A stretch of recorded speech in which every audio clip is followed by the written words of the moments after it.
Việt Nam bao năm như máu hùng anh, phất phới hiên ngang hồn ai mơ trong sương gió.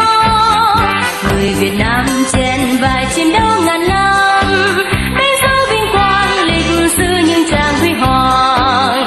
Đất nước ơi, reo lên đi, ta ra đi mùa thu xưa xa băng. Gió hơi gió, reo lên đi, vùng gươm thiêng ta cắt đứt đường tơ vương.